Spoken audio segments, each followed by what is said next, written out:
విశ్వవిఖ్యాత నట సార్వభౌమ పద్మశ్రీ స్వర్గీయ నందమూరి తారక రామారావు గారు నటించిన యమగోళ సినిమా గురించిన విశేషాలు ఈ వీడియో చూసి తెలుసుకుందాం. శ్రీ పల్లవి ఫిలిమ్స్ పతాకం పైన శ్రీ ఎస్ వెంకటరత్నం గారు నిర్మాతగా 1977వ సంవత్సరంలో నిర్మించి దర్శకుడు తాతినేని రామారావు గారి దర్శకత్వంలో వెండితెరపై ఆవిష్కరింపబడి కలెక్షన్ల సునామీ సృష్టించిన సినిమా యమగోళ. అన్ని వర్గాల ప్రేక్షకులను మైమర్పించే విధంగా యమగోళ సినిమాలో ఎన్టీఆర్ గారి నటన అద్భుతం అని చెప్పవచ్చు. ఈ సినిమా కథ: ఒక యువకుడు చనిపోయిన తర్వాత స్వప్నంలో స్వర్గలోకం, ఆపై నరకలోకం వెళ్లి అక్కడ యమధర్మరాజుకు మరియు ఆయన దగ్గర పనిచేసే ఉద్యోగులకు మధ్య ప్రజాస్వామ్య హక్కుల గురించి చెప్పి వారిద్దరి మధ్యన చిచ్చుపెట్టి పోరాటం జరిపిన యువకునికి యమధర్మరాజుకు మధ్య జరిగిన గిల్లి కజ్జాలే ఈ యమగోళ సినిమా కథ. ఇక మాటల రచయిత శ్రీ డివి నరసరాజు గారు, కథా సంభాషణలు ఎన్టీ రామారావు గారు, యముడి పాత్రలో ఉన్న సత్యనారాయణ గారితో చెప్పే డైలాగ్స్ అన్ని వర్గాల ప్రేక్షకులను విశేషంగా ఆకట్టుకున్నాయి. ఆయన వ్రాసిన వ్యంగ్య సంభాషణలు, యముడి మీద వ్రాసిన సెటైర్లు తన కలంతో మాటల్ని జలిపించారు శ్రీ డివి నరసరాజు గారు. యమగోళ షూటింగ్ ప్రారంభం దగ్గర నుండి షూటింగ్ పూర్తయ్యేంత వరకు ప్రతిరోజు డివి నరసరాజు గారు దగ్గరుండి చూసుకోవడం ఒక విశేషంగా చెప్పవచ్చు.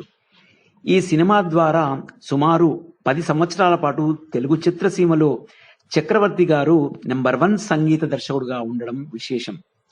ఆయన స్వరకల్పన చేసిన 6 పాటల్లో అన్ని పాటలు ప్రేక్షకులను కిర్రెక్కించాయి ఆ రోజుల్లో.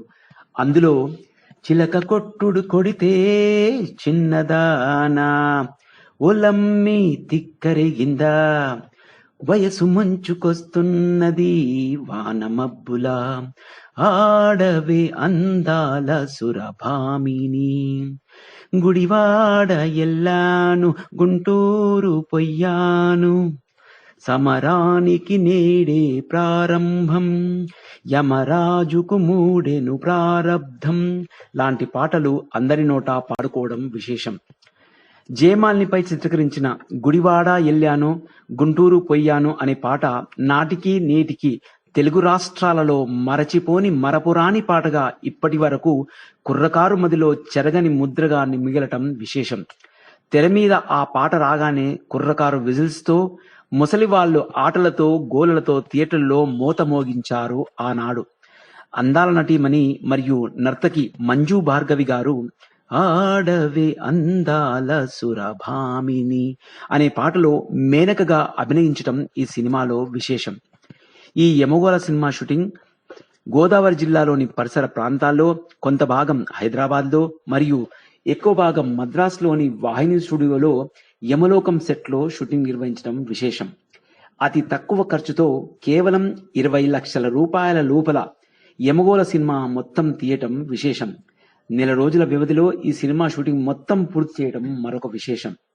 లోక్ పర్లోక్ అనే పేరుతో హిందీలో తాతినేని రామారావు గారు మొట్టమొదటిసారి దర్శకత్వం వహించిన హిందీ సినిమా ఇదే కావడం విశేషమైతే, యమగోళ సినిమా తెలుగులోనూ హిందీలోనూ 2 సినిమాలకు తాతినేని రామారావు గారే దర్శకత్వం వహించడం మరొక విశేషం.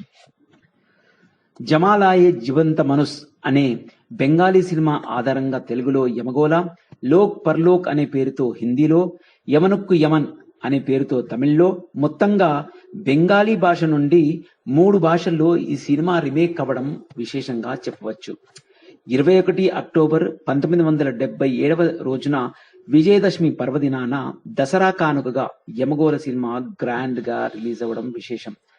ఆంధ్రదేశమంతటా 40 థియేటర్లలో 50 రోజుల నుండి 80 రోజుల వరకు, తర్వాత 28 కేంద్రాలలో శతదినోత్సవం జరుపుకొని హైదరాబాద్, విజయవాడ సెంటర్లలో 200 రోజులకు పైగా ప్రదర్శింపబడి అత్యధిక కలెక్షన్ల సునామీ సృష్టించిన సినిమా యమగోళ.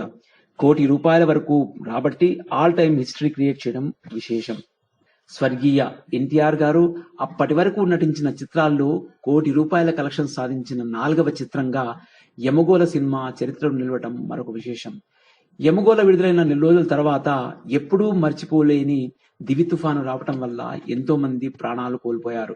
స్వర్గీయ ఎన్టీఆర్ గారు దివి తుఫాను బాధితులకు బాసటగా నిలిచి విరాళాలు సేకరించి వారిని ఆదుకోవడం విశేషం.